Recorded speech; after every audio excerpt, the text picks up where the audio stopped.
Hello and welcome to the Business Standard Morning Show. I'm Binu Sandhu. Let's take a look at the stories for the day.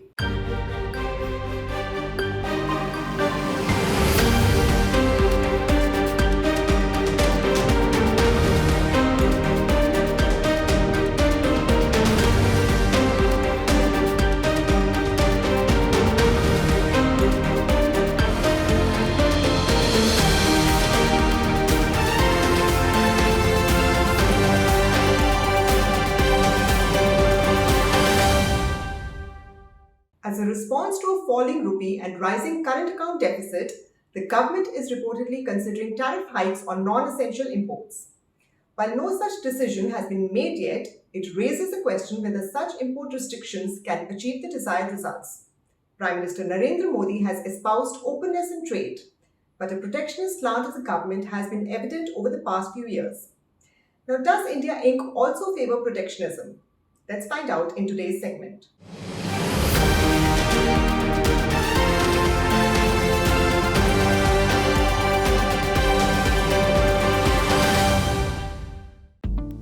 A recent Business Standard survey of chief executives of India Inc. reveals business leaders expect the government to take immediate remedial steps to stem the rupee slide against dollar. This follows an 8.5% fall in the Indian currency's value against the greenback this year.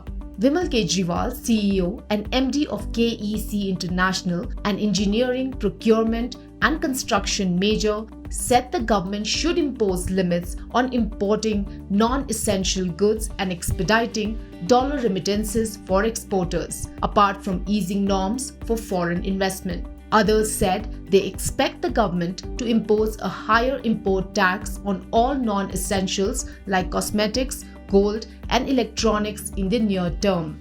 The second biggest consumer of gold, India imported $46 billion worth of the metal in FY22. On July 1, the government hiked the customs duty on gold from 7.5% to 12.5%. Electronics goods are the largest non-oil import segment. Around 80% of the CEOs surveyed by Business Standard expect additional steps from the RBI or government to contain the rupee's fall. Media reports indicate authorities have enhanced monitoring of select imports that have seen a sharp uptick in recent months. Non-essential imports may be targeted through duty hikes as a part of the government's effort to contain the widening current account deficit. India's current account deficit in April-June was at $23.9 billion or 2.8% of GDP, much higher than the $13.4 billion or 1.5% of GDP in January-March 2022. When a similar situation emerged in 2018, the government raised import duties on 19 items, including consumer electronics, diamonds, jewelry, jet fuel, and leather footwear. These goods, however, constituted just 2.8% of India's total import bill the previous financial year, raising question marks over the efficacy of the measure. Since the union budget early that year, the government had in fact firmly moved India towards greater protectionism, raising tariffs on several different product lines. The days of import substitution prior to liberalization prove that such tariff increases are a counterproductive form of policy. By allowing only essential imports required for production and protecting the domestic producers from the competition, the policy hindered competitiveness, hurt consumers, and damaged exports. Post-1991, imports were significantly liberalized and duties brought down. But in recent years, India has reversed its 2.5-decade-old policy of tariff reduction to favoring protectionism. Import substitution is regularly spoken of as a priority for the government on the argument that India's infant domestic industries need to be protected. But even the mature automobile industry has sought protections. With India and the United Kingdom entering the last lap of negotiations over a free trade agreement, passenger vehicle makers in India have raised concerns about any sharp reduction in customs duty on imported vehicles under the pact. They argued that competing countries in the European Union shall also seek such a measure, and this will ultimately hurt the domestic industry as India is negotiating an FTA with the trading bloc too. The approach of the genuine builders of Indian industry through the last 60, 70 years has been that, look, we want to be as strong as anybody everywhere, but give us a fair chance. And the fair chance means that those who are much bigger than us already and who have taken advantage of the fact that they had larger markets so that the technologies were produced in their own countries, they are then protecting themselves as they open up larger markets for themselves. And all the genuine builders of industry in India would say is just for a while, for a short while, not forever, give us a fair chance and then throw us into the ring openly with them. And we're sure we can do it also. But it's not fair to put an infant industry into the same ring with the same rules of the game as very big guys in the same ring. And I think the global trade rules and investment rules have been favoring very much the already established large countries and their corporations. Protectionist steps are being justified on the ground that they will let domestic companies grow into viable competitors so that they can sustain on their own. But raising tariffs purely to protect industries eventually leads to high cost and uncompetitive business environment. At the end of the day, a balance is needed. Industries cannot expect to operate within a walled garden of perpetuity, especially when India's stated aim is to integrate into global supply chains. Industries that have achieved a certain scale should now open up to competing in the global market without reservations.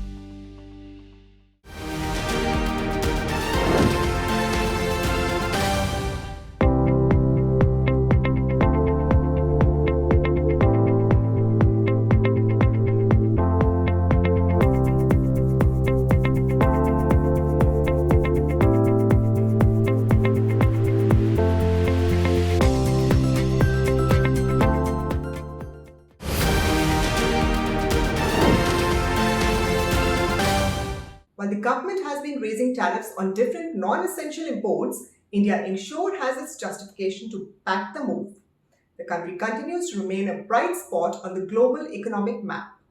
That's the sentiment echoed by prominent global CEOs, international financial agencies, and captains of Indian industry. In our next segment, we analyze the reasons driving the bullish sentiment and if it's in line with the situation on the ground.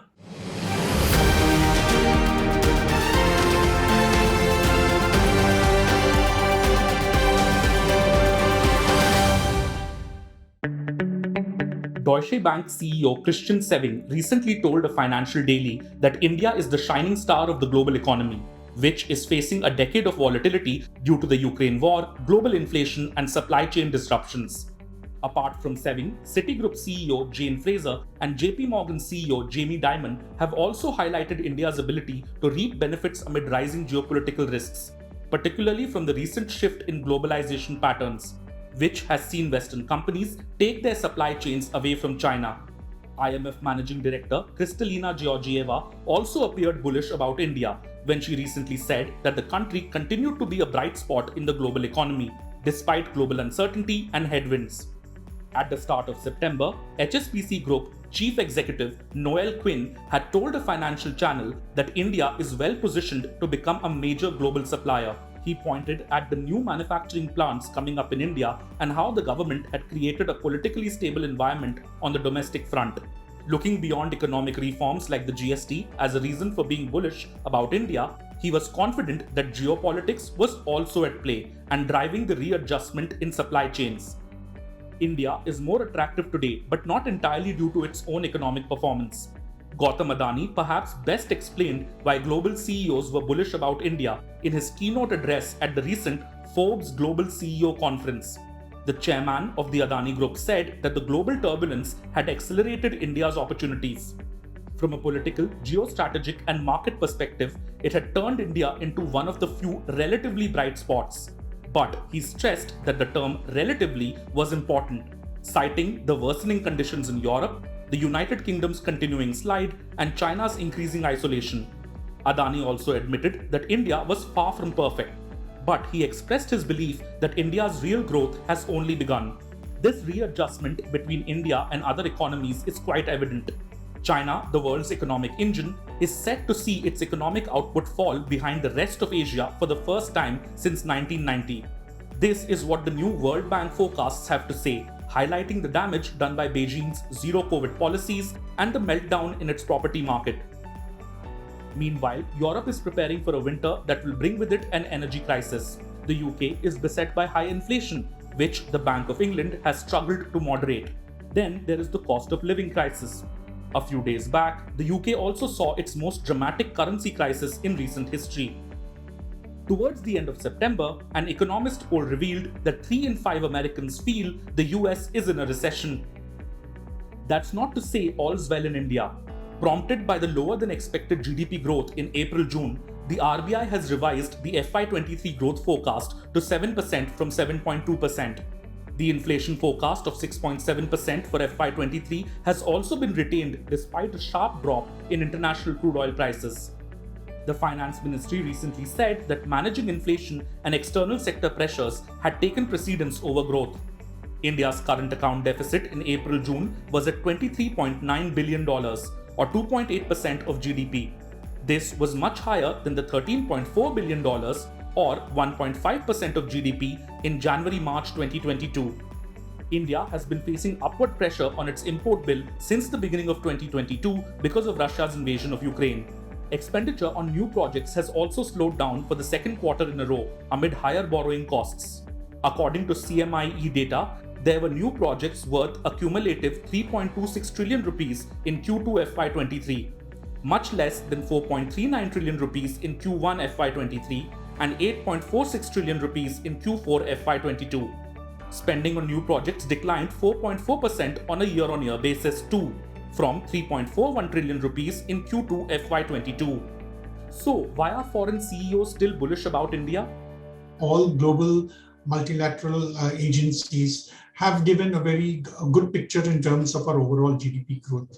So whether it's 7%, 7.2, 7.4% is immaterial, but at a time when we are talking of a recession in most of the developed economies, just about stable growth in some of the larger emerging markets, I think this very fact that India is growing at around 7% in this particular year, I think that is something which has spurred quite a bit of optimism in terms of global CEOs. Couple this with the fact that if you look at the average corporate performance since last year, I think it has been very, very stable and robust. I think that is what is really adding to this entire sentiment. Another key question is what needs to be done to translate this bullishness into actual benefits. See, to a certain extent, I think the bullishness which has been expressed by some of these CEOs is in line with what's happening if I look at corporate India. But if I look at the overall state of the economy and what India's potential was earlier or what potential is right now and how we performed in the past, there still is quite a bit of distance to be gathered. By this, I really mean that we need to make sure that lots of jobs are created, something which is not being done in an effective manner right now. And that normally happens when the economy really grows at an accelerated pace of 7 to 9% on a continuous basis, maybe for a period of around 5 years. Now, what we have seen is that the Indian economy has emerged from the aftermath of the lockdown, which was induced on account of COVID. We just about managed to raise our necks last year. We're sort of maintaining it in this particular year. But I think a lot more needs to be done in terms of this particular growth, in terms of being all-encompassing, where it covers all the sectors, and more importantly, creates the requisite jobs, which will finally justify the kind of bullishness which has been expressed by the global CEOs. In a recent column, analysts Abhishek Anand, Josh Fellman, and Arvind Subramanian share how claims of India being a bright spot stack up. According to them, while the economy is out of the ICU, its health remains fragile. They point out that in terms of GDP, the economy is just 3.8% larger than it was 3 years ago. They argue that while sustained rapid growth can be achieved, the country's macro stance must be strengthened first. While positive sentiments from global CEOs are welcome, as Anand, Feldman, and Subramanian argue, perhaps caution, even some concern, is the need of the hour.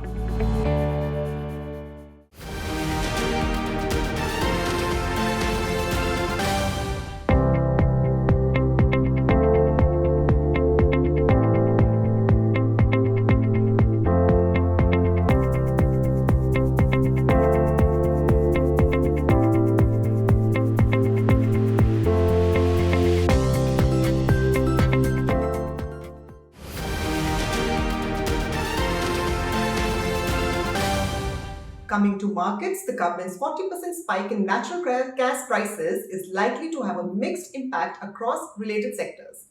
While the cost of producing fertilizers, power, and ceramic tiles is expected to rise, analysts expect select upstream companies to benefit from the move. Our next report decodes the sectoral impact of rise in gas costs and whether the time is right for investors to redesign their portfolios.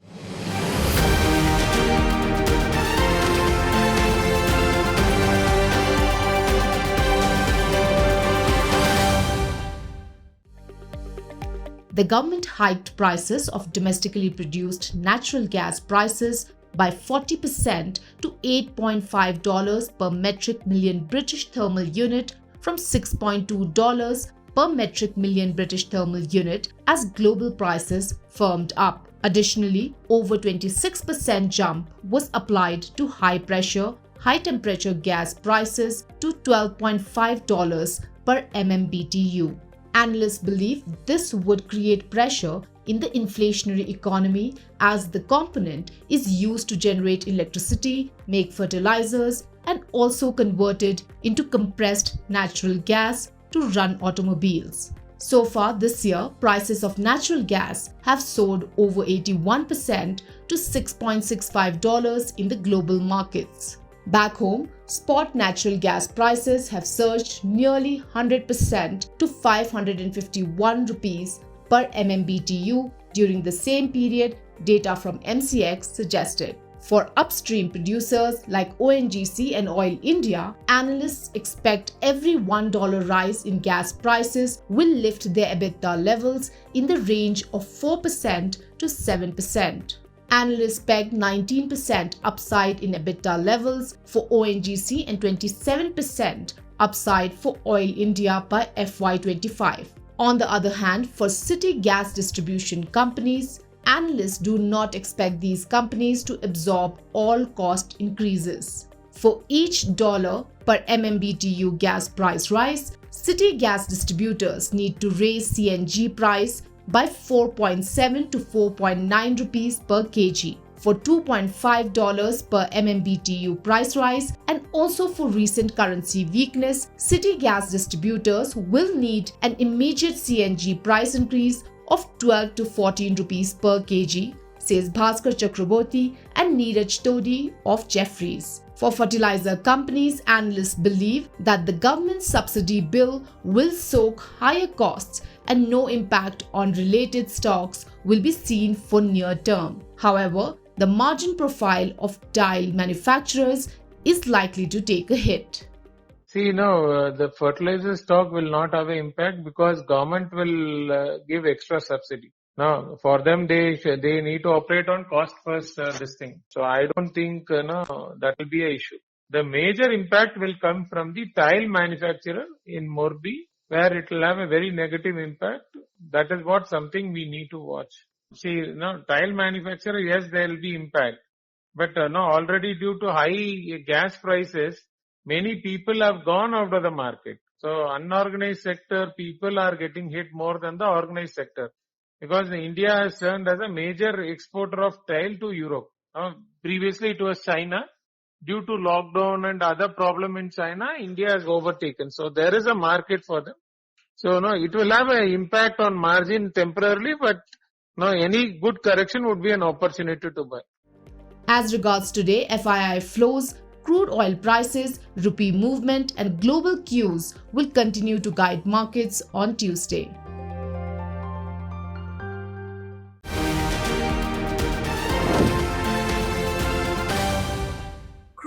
in your CNG car may hurt your pocket now, and so can trading in the volatile equity market if you can't time it right.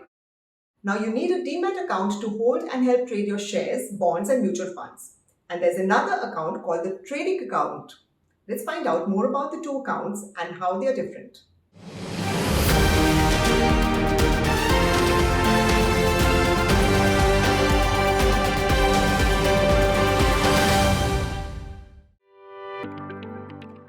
A trading account is used to purchase and sell shares and other securities. Trading account works in tandem with the Demat account. The shares that investors buy using their trading account are stored in the Demat account. Both the Demat and trading accounts have a unique number, and without them, investors cannot trade in the stock markets.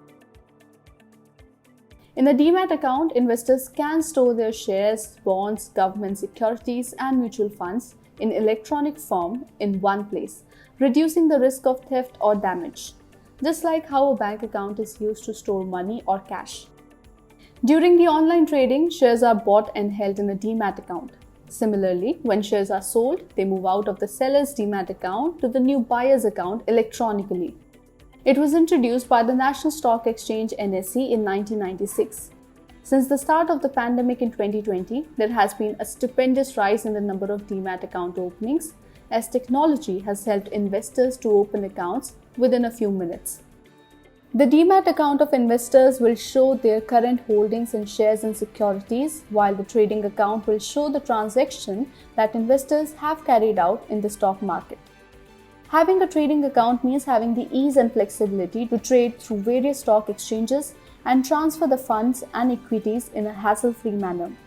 While investors can open a Demat account without buying any share or security, and it is not necessary to maintain balance in it. However, in a trading account, investors are required to transfer the funds to and from the bank account to buy and sell various securities. Usually, both the Demat and trading account are opened together by the broker. Depository firms CDSL and NSDL maintain the Demat accounts of millions of investors. Investors need to have a Demat account to open a trading account. Both these accounts are necessary to trade in the stock market. This is because shares are available only in an electronic format. So, whenever an investor makes a trade, the shares will require a Demat account as a place to store the shares. However, not all trading account transactions will result in delivery into the Demat account. For example, intraday equity trades, futures trades, options trades, and currency trades are executed in investors' trading accounts, but they do not impact their Demat account.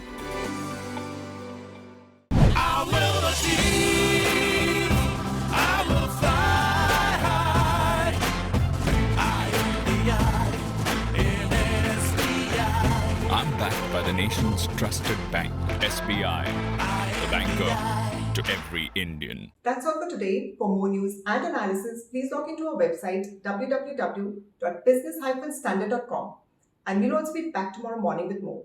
Stay tuned and thank you for watching. If you like this video, share it and subscribe to Business Standard.